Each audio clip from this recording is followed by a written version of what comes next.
Buen día.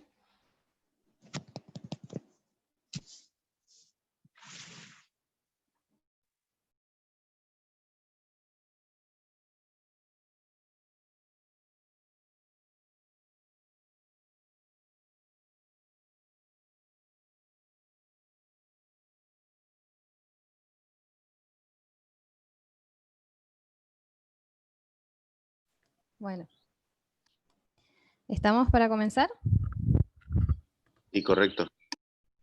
Bien.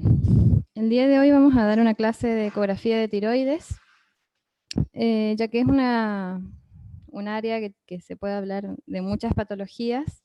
Decidí dividir la clase en dos partes, así que hoy nos vamos a dedicar hasta cierto punto de las patologías de tiroides. Y continuaremos en la próxima. Como repaso anatómico, podemos decir que la tiroides es una glándula que secreta hormonas necesarias para el crecimiento y el desarrollo normales. Su ubicación es en la región inferior del cuello, compartimento infraioideo, delante de la tráquea, más o menos a la altura del segundo al quinto anillo traqueal. El cuerpo está formado por dos lóbulos unidos por el istmo y está rodeada por, hacia adelante, el esternoioideo, el esternotiroideo y el homoioideo, que son músculos del cuello. Hacia los lados, por el esternocleidomastoideo, las arterias carótidas comunes y las venas yugulares, y hacia atrás por los músculos largos del cuello y la tráquea justamente. Bueno, estos son esquemas que representan lo que fui diciendo. La ubicación de la tiroides en la región anterior del cuello y sus límites anteriores y laterales en este caso, en esta imagen.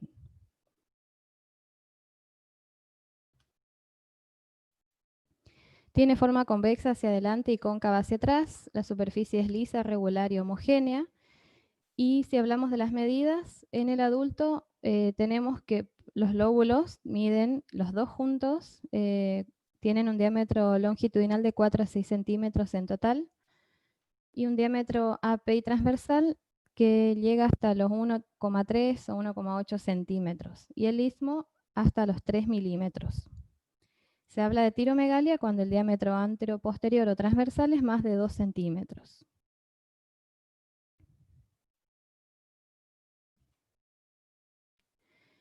Bueno, para hablar un poquito de las arterias, venas y nervios, las arterias tiroideas, tenemos la arteria tiroidea superior, que nace de la carótida externa, la arteria tiroidea interna,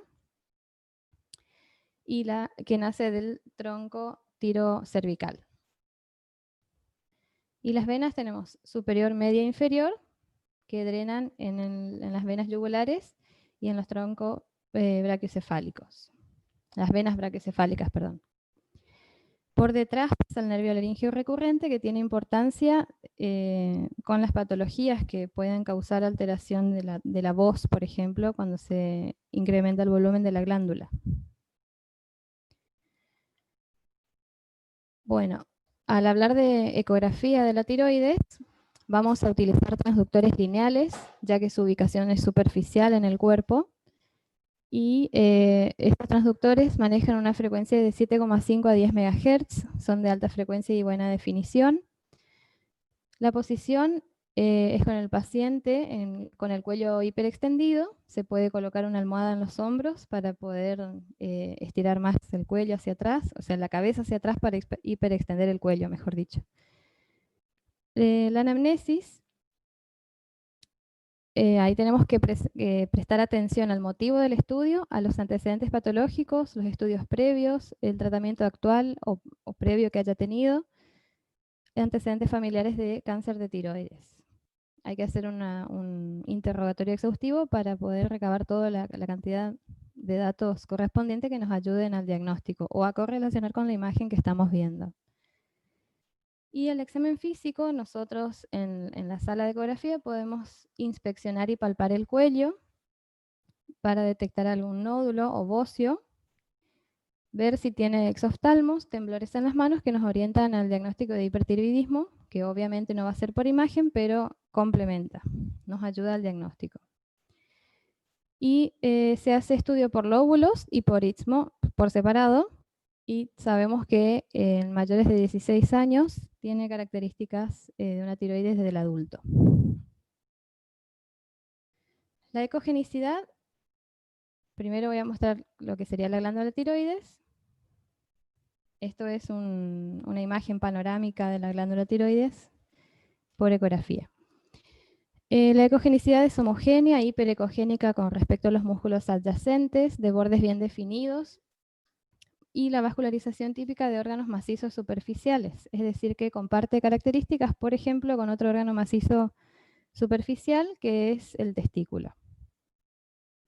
Acá podemos ver las referencias, los anillos traqueales y la tráquea dando su sombra propia de su constitución. Después hacia los lados tenemos los músculos del cuello y la carótida y la vena yugular hacia hacia atrás y hacia afuera.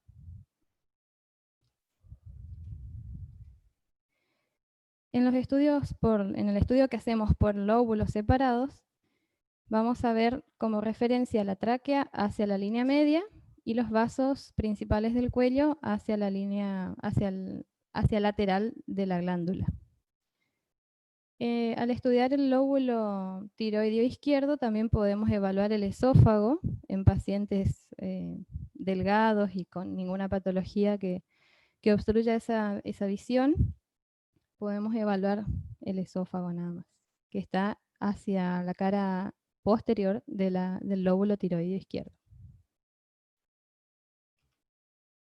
Estas son las medidas, una forma de medir que tendríamos el diámetro anteroposterior y transversal. Como referencia tenemos la aponeurosis de los músculos del cuello y una línea paralela a eso nos daría el diámetro transversal. Otra bibliografía mencionaba medirlo directamente paralelo al transductor. Y esta es una visión longitudinal con un examen Doppler donde vemos la vascularización normal, que es positiva, se pinta, como se dice, pero es discretamente. Y la medida longitudinal es longitudinal de vuelta a los músculos del cuello, paralelo a la línea de los músculos del cuello. Siempre hay que correlacionar con el laboratorio, la clínica, los antecedentes y el tratamiento previo y actual. Y finalmente se confirma el diagnóstico con una punción aspiración con aguja fina. El primer paso es diferenciar entre una enfermedad con nódulo único o múltiple y enfermedad difusa. La enfermedad nodular es la más frecuente, de 10 a 12%, y se da en mujeres. 30% de hallazgos casuales, por ejemplo, estudios por otro motivo de a nivel del cuello o algún examen Doppler, y se hallan algunos nódulos en tiroides. 80-90% tienen etiología benigna. Esta es la clasificación de las patologías que presenta la glándula tiroides. Tenemos desde hiperplasia, puede ser nodular, y la nodular se divide en uninodular y multinodular, también puede ser difusa. Después tenemos la tiroiditis, que puede ser aguda, y esta va a ser infecciosa, iatrogénica y paraneoplásica. Subaguda, tenemos 4 tipos: granulomatosa de Kerbein, postparto, linfocitaria e inducida por medicamentos. Y la crónica, tenemos la tiroiditis de Hashimoto, Riedel y síndrome autoinmune poliglandular. Cuando hablamos de adenoma, tenemos que puede ser folicular, y este se divide a su vez en microfolicular, macrofolicular, tubular, trabecular y de células de Hurtel, y no folicular. Y hablando ya de carcinoma de tiroides, tenemos el diferenciado del epitelio folicular poco diferenciado, folicular o papilar, y el no diferenciado. Y por último, los linfomas de tiroides. En la clase de hoy nos vamos a dedicar a hablar de la mitad de la clasificación, para no hacer extensa la clase. Así que vamos a empezar. La hiperplasia puede ser difusa, lo que se denomina un bocio difuso, o nodular. Y además hay otra variedad que es la hiperplasia quística, que tiene pared propia. Porque también hay pseudoquistes que se forman, pero la división de hiperplasia quística es la que tiene pared propia. Las hiperplasias más antiguas pueden tener calcificaciones. Por ejemplo, si son nodulares, se ve en la sombra acústica posterior típica de una calcificación. Y tenemos que se puede dividir en hiperplasia típica, donde vamos a tener una glándula con bordes regulares que no invade órganos vecinos y es iso o hiperecogénica. Después tenemos la nodular típica o adenomatosa, donde vamos a ver nódulos isoecoicos con un fino halo hipoecoico y se sabe que a mayor volumen, mayor ecogenicidad y mayor ecogenicidad, mayor benignidad. Y por último, la hiperplasia hiperfuncional, que vamos a tener una glándula de contornos lobulados y heterogénea. En la hiperplasia difusa vamos a tener un flujo turbulento con presencia de shunts. Y la hiperplasia nodular tiene vasos arteriales perinodulares, ausencia de flujo en un 10% de los casos y ausencia de vasos intranodulares. Estos son ejemplos de distintas presentaciones, distintos pacientes con hiperplasia nodular. Vemos que pueden ser isoecogénicos con finos quistes, pequeños quistes en su interior. En esta imagen tenemos que es más predominantemente sólida. En la imagen C tenemos un nódulo bien definido con coloide en su interior que hace el efecto de cola de cometa. Y así vamos viendo distintas presentaciones hasta obtener, por ejemplo, un mixto o complejo donde tiene quistes y partes sólidas. Después tenemos predominantemente quístico, acá abajo a la izquierda, con un nódulo intramural. Y por último tenemos la imagen más isoecogénica con un área central hipoecogénica. Todas estas son presentaciones de hiperplasia nodular. Y la imagen chiquita a la izquierda representa una hiperplasia nodular crónica con calcificación que nos da esa sombra característica. El bocio es el aumento del volumen de la glándula tiroides sin asociación con el aspecto funcional. Puede estar con hipertiroidismo o hipotiroidismo el paciente y tener bocio de la misma forma. El bocio puede ser eutiroideo y ahí vamos a tener síntomas compresivos o de desplazamiento de las estructuras vecinas y puede tener alteraciones funcionales. En ese caso hay que diferenciar entre bocio difuso y nodular.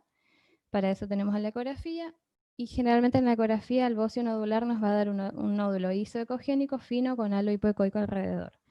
En este caso puse el nódulo, una imagen de bocio difuso para diferenciar de lo que es una tiroides normal.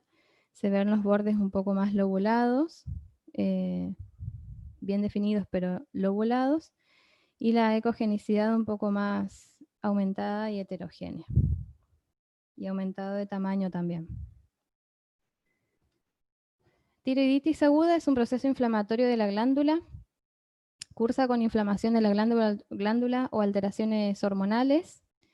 Puede ser infecciosa, iatrogénica o paraneoplásica.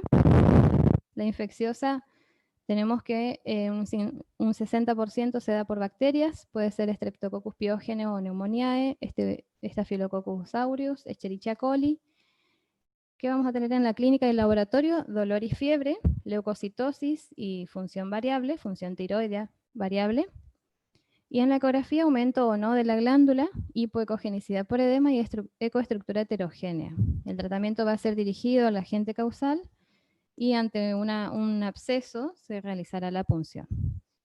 La iatrogénica se da ante punciones excesivas, radioterapia, o tratamiento de tumores o linfomas, cirugías de cuello, tráquea, esófago, hipofaringe.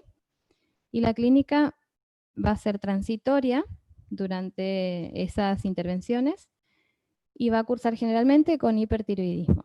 Y la paraneoplásica es cuando se produce una reacción linfocitaria secundaria a nivel de la tiroides ante un carcinoma de tiroides o metástasis.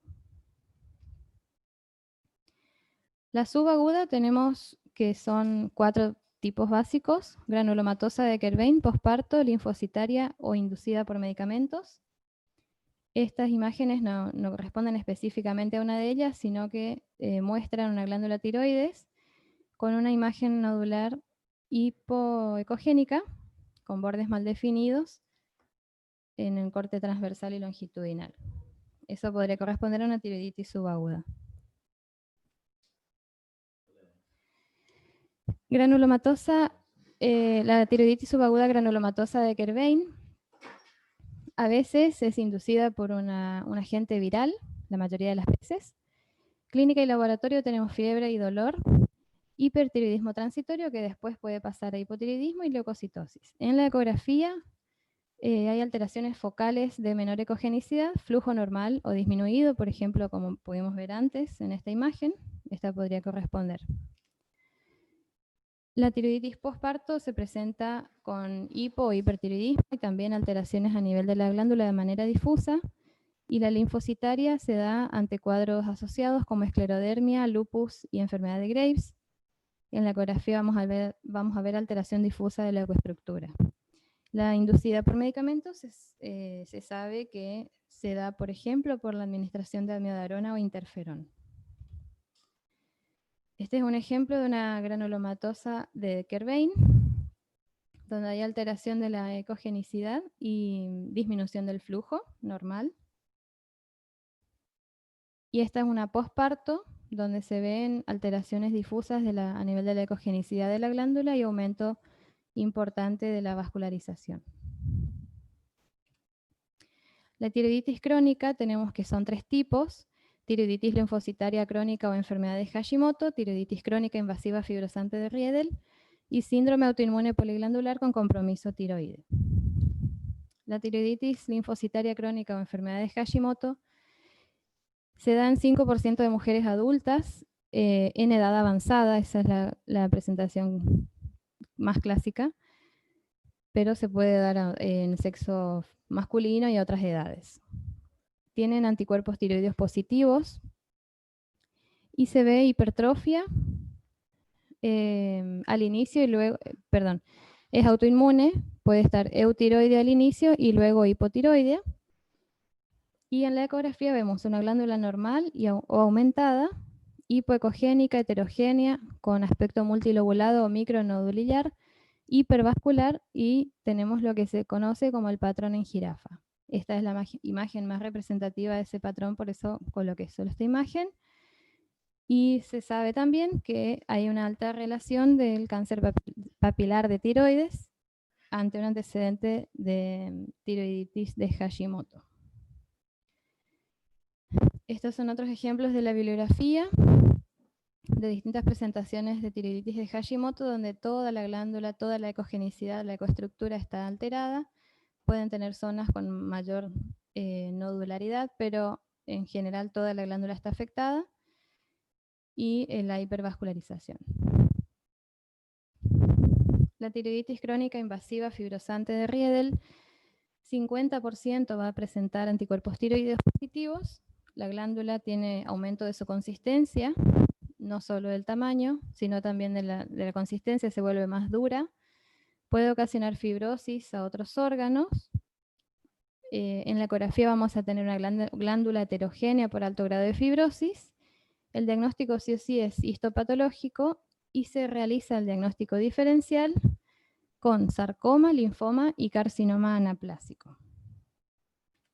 Y por último, el síndrome autoinmune poliglandular con compromiso tiroideo está asociado a hipertiroidismo, hipogonadismo, hipoparatiroidismo, enfermedad de Addison y diabetes. Como dice el nombre, es un síndrome compuesto por muchas entidades. Y en la ecografía vamos a tener una heterogeneidad difusa. Bueno, eso es como para hablar de una primera parte de la etiología, de las patologías de la glándula.